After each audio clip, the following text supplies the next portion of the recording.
miss traveling, or is it just me? Hi friends, I'm Courtney and welcome to my channel. If you haven't already done so, I suggest watching my February TBR or to be read video where I share the many books I want to read in this very short month and see what kind of progress I've made before and leading up to that day and what I hope to accomplish by the end of the month. Also, if you want to find more bookish content from me, head over to my Bookstagram and Twitter accounts where I post a little bit more regularly and daily for the most part with my stories, with different tweets, things like that, with a lot of good resources and bookish lists that I don't post here as often on my YouTube channel. All right, so today I wanted to share my own book tag that I created, especially since or at least for me, and probably a lot of us, it's not the most easiest thing to do right now to go travel and check out new places. I do have the Read Around the World challenge, which has been super fun. It's been great to see what books you all have been reading and satisfying for different countries around the world. But I do miss that traveling sensation, preparing for going on a trip, as well as the books that I pack along for those trips. I don't know about you, I pack a lot of print books and I have run out of a lot of space in my carry-on bag, my luggage, just filling it with books. I know ebooks will be a lot easier. Audiobooks I listen to maybe on the ride itself or on the plane itself, but there's something about having that physical book with me. I don't know, can't get enough of it. So I wanted to create this book tag. It's called the Traveling Bookworm book tag because I think it's something fun to do with the books that I currently own, the books I've read, books I want to read, and wanted to share it with you all. So I love doing book tags. It's fun to see what lists people come up with the different topics and categories that are in the tag because there's endless possibilities. And I think this one's a good one for traveling because there's a lot of fun ways you can go about putting together this list or the books that you want to satisfy for each of these topics. So this is not a you must read these, it's just a for fun thing. If you want to read them and create a readathon or a read along with this tag, feel free to do so. Make sure just to tag me so I can see all the great things that you're putting together. So hopefully this year I'll be able to go to London. I have a half marathon that I've been trying to get into for years and I finally got into it. So I'm hoping that either I can get vaccinated or like there's some way I can get over there safely and that they also host the half marathon safely as well. Like that, both of those are very important. So the race goes through it's called the Monumental Half Marathon. So you get to go through all of like the downtown area of London and see a lot of the famous architecture structures like Buckingham Palace, the Shard, and the London Bridge, the Tower Bridge, all this kind of stuff. So very excited for it. Hopefully that happens. That will be probably the one time in the last year and a half that I've been on a plane, which is super weird because I usually fly home to Jersey where my family's from or to Florida with my other family. So it's been kind of weird not to be on a plane lately, but maybe this will help me by doing this tag. So get your passport ready, your whatever else you have that you usually use for when you're traveling either by road or plane, whatever the case may be, and let's get started. The first prompt I have is Road Trip, a book that is set with some kind of mode of road transportation. And that book I have is The Art of Racing in the Rain by Garth Stein. And this follows in the dog's perspective, Enzo, as he goes from being brought into the world with his owner, Denny, and then Denny getting a family with Eve and Zoe, and all throughout the dog's life as part of this family. But Denny, the main male human character, is a race car driver, and that kind of brings its own benefits and challenges as it's exciting for Enzo the dog to be in the car with him like on normal car rides and just enjoying that escapism and that feeling of freedom, but then what the dangers are of being a race car driver and what that means from taking him away from his family. So Enzo the dog kind of is that protector or that support for Denny's wife and child while he's away, and kind of is a comfort for them through all of their life's challenges and struggles and also their celebration. So it's kind of cool. I'm not usually a fan of animal perspectives or like talking animals or things like that, but this is all internal, like monologues and thoughts of the dog. And I thought that was a unique way to tell the story of observation with a man's best friend or human's best friend. So yeah, the road is, or the book that is in a form of road transportation is a race car. So not the, I mean, it is efficient to getting you to where you need to be, but not necessarily the chosen form of transportation as you're traveling. But you know, to each their own. The next up is Oversized Luggage. An author you have multiple books they have written. So that would be for me, Miss Colleen Hoover. So this author is amazing. I don't even have all the books that I have read by her. I'm still missing. The first one I read by her was Confess. And that was all about a artist who makes art and paintings based off people's confessions that they slide under the door. And then it's kind of like an anonymous thing in his own interpretation. And then a woman who is trying to get custody of her child or hold on to custody of her child becomes an assistant at this gallery and they form a relationship. So that was my first introduction to Colleen Hoover. And then I read Ugly Love, which also phenomenal. And then I read November 9, and then what else? We have Regretting You. There's also It Ends With Us, All Your Perfects, Verity, and Layla. So these books are incredible. They're all so unique. Like there is a lot of passion and relationships in them, but not, they don't always end the same. There's some that, you know, they see that it's not the healthiest thing for them to be in a relationship. There's ones where there's loss or death, and then there's ones about what it means to be in a family. So it's a lot about relationships and like deep emotions. Colleen Hoover's not afraid to go there with a lot of topics that people shy away from. She's not afraid to do that, and that's why I like her.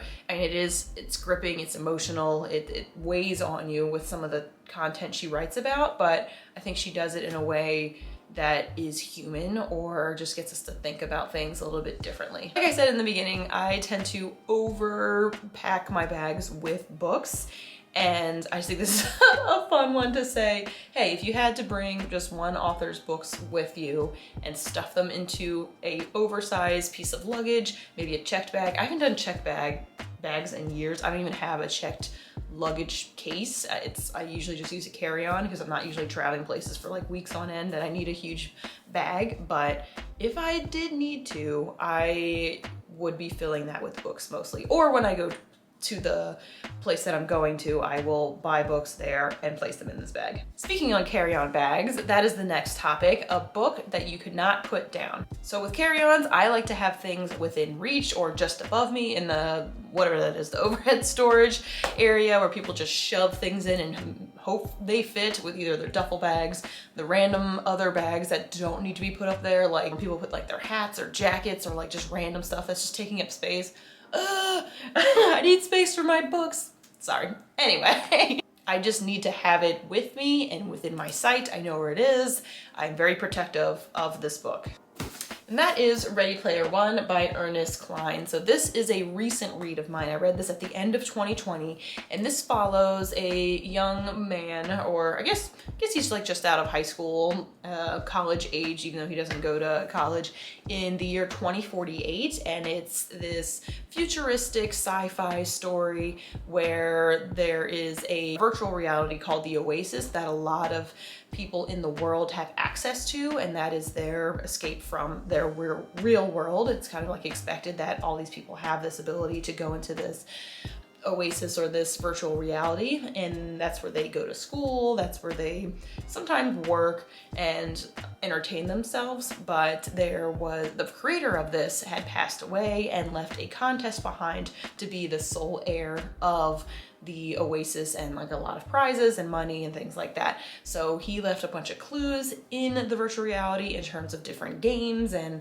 different references of his passions when he was growing up. So once that contest is out in the world, the people are doing anything to get this winnings or get the money and all that kind of stuff. So the main character is doing it out of the goodness of his heart because he's obsessed with the games and like the community that creates, but there's other bad people that just want the money. So they they are basically a corporation that doesn't have any like emotional attachment to the gentleman who made the Oasis or the games itself. They're just doing it for selfish reasons. So this I thought was very interesting. I'm not really a sci-fi person, but I thought this was treated as, if you like different things from the 80s or 90s, like you'll find a lot of joy in this.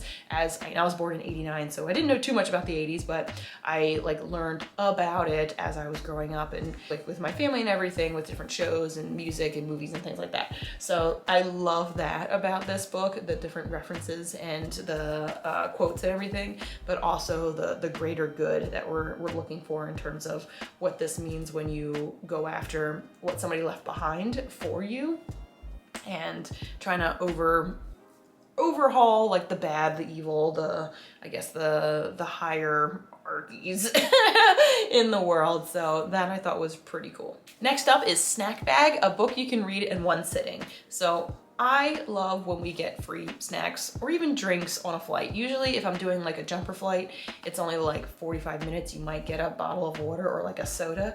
But when they come around with those like Biscoff cookies or the pretzel snack bag, whatever, I'm like, yes, I want it. So, but you can usually eat that. It's so small, you're gonna eat it in one, maybe bite, but one sitting. So that's what I thought with this book selection. We have The Turn of the Screw by Henry James. So if you've been on Netflix or have heard of different scary shows that have been around on that platform, you might have heard of Haunting of Hill House and then The Haunting of Bly Manor. So the second is based off of this book. So I've had this book for a long time, since I've seen an episode of CSI where Turn of the Screw is referenced, and I'm like, ooh, literary reference, I want to read this book. So I picked it up and then I reread it right before Haunting of Bly Manor came out on Netflix last, I think October, maybe late September. But it follows a governess who comes to this old house with two charges, Miles and Flora, and she kind of learns like the history of what's happened to the governesses prior, what the family was like, that they lost the mother and father, and how Miles and Flora have grown up. So there has been some liberties and creative freedoms taken with the show, which like I'm all about, but I also like the original content as well. So this is pretty thin, definitely one you can read in one sitting. I mean, the font is kind of small, but I think again, it's very engrossing, it's creepy, it's very gothic, horror-ish. So I think that's something that wants you to keep reading and just keep immersing yourself in that world. Next up is Red Eye Flight, a book that you stayed up all night to read. So I've only been on one red eye, and I will not recommend those, or I will try my best not to do those again. It was when I was visiting my friend out in Denver, Colorado, which was super fun, enjoyed my time, but I left right after a Phillies and Rockies baseball game on, I think it was like a Saturday night. Actually, no, because I left on a weeknight because I had to go to work the next day. So I think it was like a Tuesday or Wednesday night. So left then, and they're 2 hours behind where I am. And it was like a 3.5 hour flight. Oh my gosh, I was so exhausted. And I think it was a Frontier or, oh gosh, Allegiant flight or something like that, where your seats don't recline. Like the snack tray tables are super small, so you can't really like lay your head down on. And I was just miserable. And I know those are cheaper and they're efficient when you're trying to get places quickly and not have to waste a day of traveling. But holy smokes, I love my sleep. I am a morning person, but if I can't get enough sleep at the allotted time, or like when I go to bed or tried to sleep on the plane, it's just not gonna be a great day. So I actually, when I got back, I drove back to my place, which was about 45 minutes from the airport. I still had to get my bag, get shuttled to my car and everything. And then I took a nap for like 45 minutes before I had to get up and go to work. So good times. But a pro for Red Eye Flights is the book selection that I have here. And that is Everything Everything by Nicola Yoon. And this was amazing. This is probably one of my favorite YA books. It is about an interracial relationship, which I'm always a fan of, with a young woman who lives with her mom. Her mom's a doctor. Her dad passed away. I believe it was in a car accident, but she has this disease that she gets sick easily by being outside and having like toxins and just like external outside influences affecting her health and her breathing. So she is basically not under house arrest, but pretty much, but she has a lot of cool things in the home and she goes to school online, all this stuff. And then a boy moves in across the street, or I think next door, who she immediately like is intrigued by, and they start having conversations through their windows, through texting. But yeah, it's a cool story about like love knows no boundaries and things like that, especially like young love. And this, you can pretty much fly through, like they have a lot of cool graphics and like text message conversations throughout, like small chapters. So definitely one you can read and stay up all night reading and like not be bored of, because it is like fast, and with a lot of young adult books, they like want to get to not necessarily the action, but get to the story and the plot quickly. So yeah, this was a beautiful story. Makes you kind of upset in the last third, I guess, but there are some moments of happiness, of love, and just an amazing story, and one that you can probably stay up all night reading. The last one is Google Maps, a book set in a place you want to visit. So there's a lot of places I've never been that I would love to check out in my lifetime, whether it's by books or actually going there. And hopefully I will be able to go to this place in September. It's been delayed, I think once or twice already. I'm going with my brother and sister-in-law, and you will see why. That is Outlander by Diana Gabel Dunn, and this is set mostly in Scotland. And this, I don't know if I ever really thought of Scotland before reading this book. Like, I'm obsessed with England, and Scotland is pretty much right near there, or just north of there. So I guess I should have been more aware of what the Highlands were like and all that. This follows a woman, Claire, in 1945, who is married to Frank Randall, and they met before the war and got married then, but they haven't seen each other in years because of the war, and now they're kind of rekindling their romance and having like their second honeymoon in Inverness, Scotland. And while they're there, Claire has this moment where she falls through stones and is transported 200 years in the past in Inverness, Scotland, but back in the day. So from there, she has to survive and figure out how she can get back to her husband. But then she meets these Scottish Highlanders and begins to bond with them, even though there's a lot of safety and risk concerns going on because of the fighting between the Scots and the British. So it shows a lot. I mean, she does a lot of research, Diana Gabel Dunn, with her novels, and it shows, like, clearly it's this big, but this is probably one of the smallest books out of the series. There's 8 books in the series so far. I'm almost done book number 8, so we'll see that happens when she comes up with another one, or she doesn't have to wait for me. She can come out with it whenever. But I just love this series so much because it is so detailed, like not painfully detailed, but enough where you get the scenic elements, and that's why I wanted to go visit. Like, I've watched the TV show. I know adaptations can vary with what's loyal and what's not, but I think you can't fake scenery and just the beauty of the nature and the environment, and that's one of the reasons why I want to go to Scotland. So that's all I have for you all with the Traveling Bookworm tag. I hope you enjoyed that and saw some, I don't know, some fun things that you want to check out, or some ways that you can take part in the book tag yourself.